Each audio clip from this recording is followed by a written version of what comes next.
Hey, hola peña, ¿qué agthos? Estamos aquí en Never Alone y quería cerrar esta serie con ciertos relatos culturales que fuimos desbloqueando durante nuestra aventura. Algunos relatos hablan sobre cosas que vimos durante el juego, otros hablan de tradiciones que podrían haberse perdido con el tiempo. Pero gracias a que las nuevas generaciones se niegan a cambiar de hábitos, esa cultura coexiste, lo que se puede aplicar a muchas otras. El relato que os voy a poner ahora habla de un hombre conviviendo con un zorro ártico.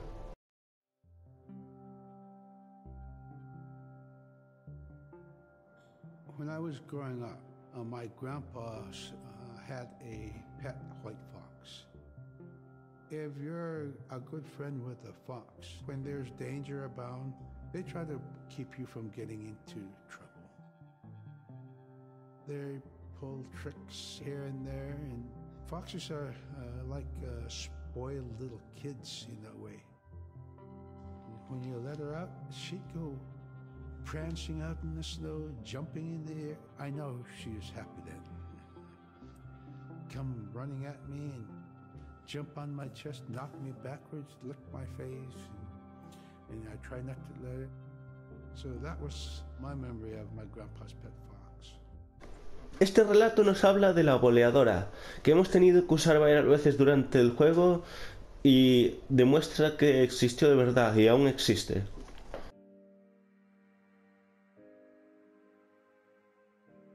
The bola is what we call kilamitan.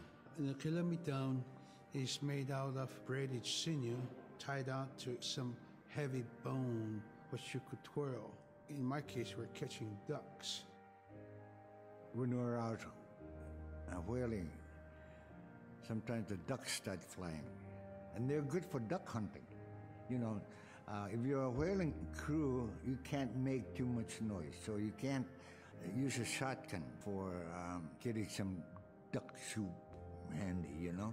So bolo was a really handy weapon to use for catching ducks. You know, the ducks fly in, you throw it up and tangles up the bird, and down they go. Ojito, si eres del que se cree estas historias, vais a correr como locos la próxima vez que veáis una aurora boreal. When I was young, my mom, whenever the Northern Lights came out, she'd just whistle. Boy, they come alive. Just keep whistling and that aurora will just like, you know, you can almost hear it. And then she explained to me a little bit later that those are children, and children who've passed away when they were children. You don't want to draw them in too much, you know, is what she said, because then they could play football with your head, play Eskimo football, and that's what they want to do. They're always playing, those children up there. Don't play out without your hood on. If you don't have your hood on, the aurora person is going to come down and chop your head off and play ball with your head. It wasn't like they were trying to do bad, you know, or it was like a scary story or anything like that. It was just that's how it was, that's what it was. Pasamos a la historia del matahombres, cuyo personaje nos encontramos varias veces durante nuestra historia. So a recurring type of character in Inupiaq stories is the manslayer. And the manslayer is kind of this bad guy. And I think really what's at risk when the manslayer comes into story is the livelihood of individuals and the whole community. And so the manslayer is really used as a way to say, don't act only for yourself, always hold the community in your heart. Oftentimes in these stories, there is one person that will stand up. And what this humble person will represent, who faces that manslayer, is a return to order, a return to true living in the community. And it just takes that one person. It could just be that one person that can help to change everything. Because everyone wants to live a good life. Everyone wants to have a good community. Este relato habla de Kunuksayuka, el hombre de hielo con el que terminamos nuestra aventura.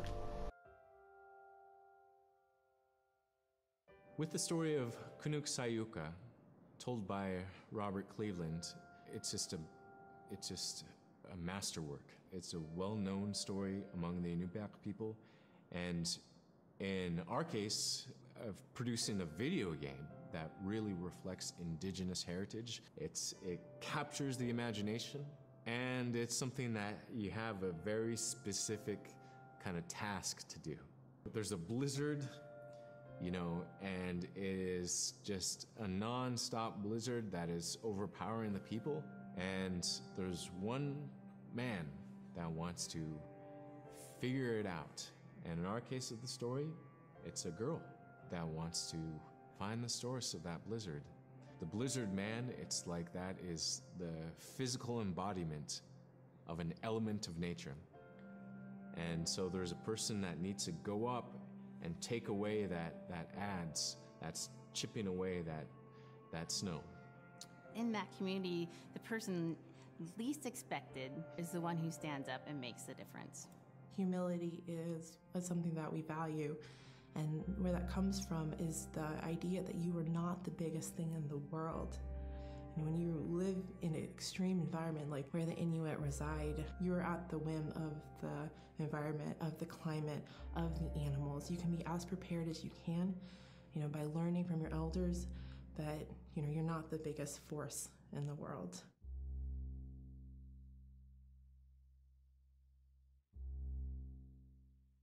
He pasado los relatos referentes al juego y, bueno, ¿alguna vez os habéis preguntado de qué está hecha la vestimenta de un esquimal?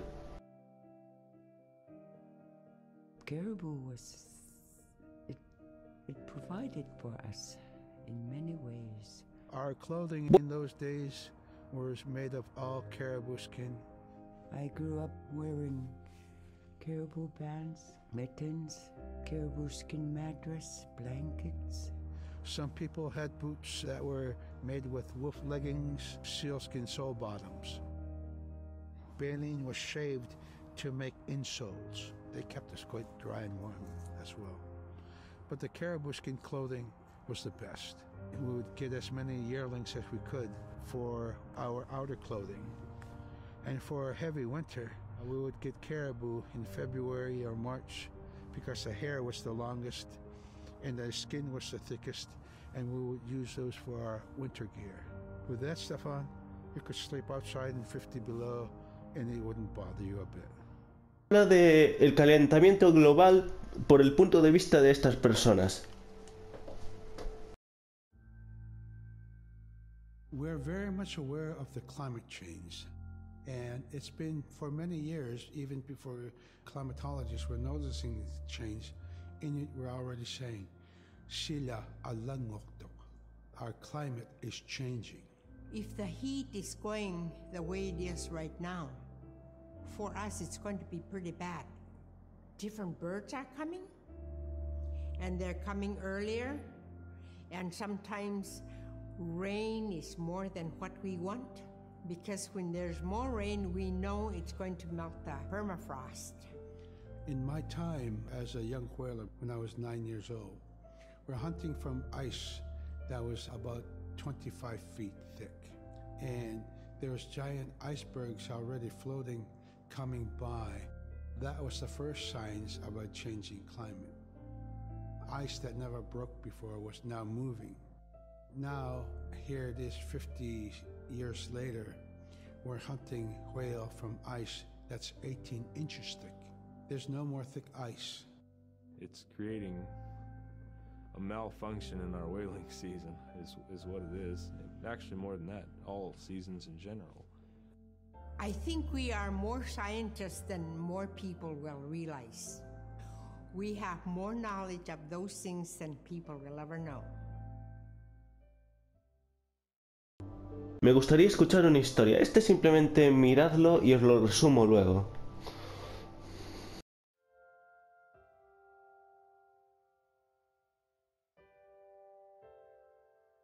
It'd be busy, busy, busy all through the day.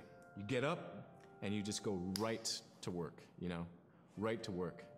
There was always something to do. There was never any idle time.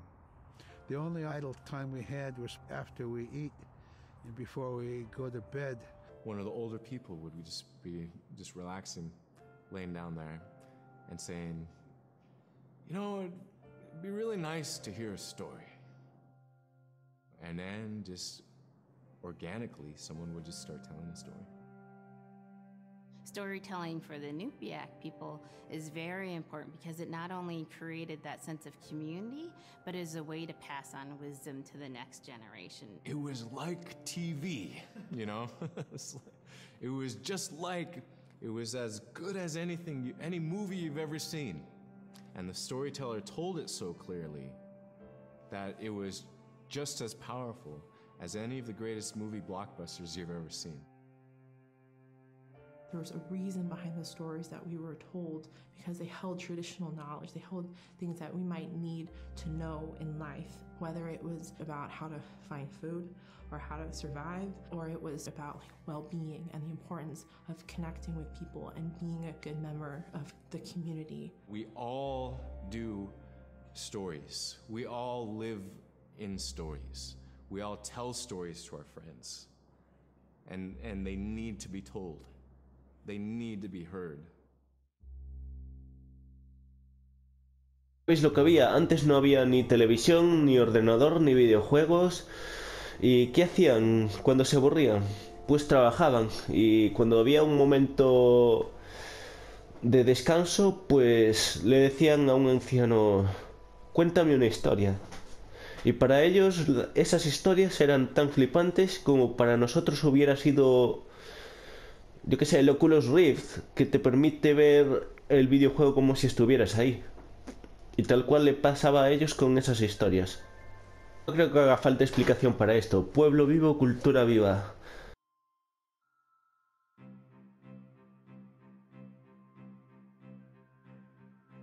One of the things I think a lot of people need to understand is we aren't a museum piece. The Nupiaq people are a living people and a living culture. Even though we're in northern Alaska, which covers this vast area from Nome all the way over the Canadian border, is that there's this extreme value of interconnectedness and interdependence. It's a hunting society, a gathering society from thousands of years. this is what creates our culture. That special relationship between humans and the natural world and the animals, and that it teaches you how to have a society that doesn't do too much harm to the world. Love and respect for nature, for one another, for our elders. Very, very fundamental value, key to life. Our values are something that bind us all. The importance of sharing with one another, the importance of spirituality, and the connection to the land, our traditions, how we hunt, sharing of stories and songs and dances. I'm Inupiaq. I'm from the Arctic Ocean. I am Inupiaq. It's very important to me. It's who I am as a person. And we're very proud of who we are, and we want to continue that. Bueno, a mí me ha parecido una buena despedida para esta serie de Never Alone. Si os ha gustado, darle a like, suscribiros si no lo estáis, si queréis seguir alguna de mis series o lo que surja. Y hasta otra, chicos.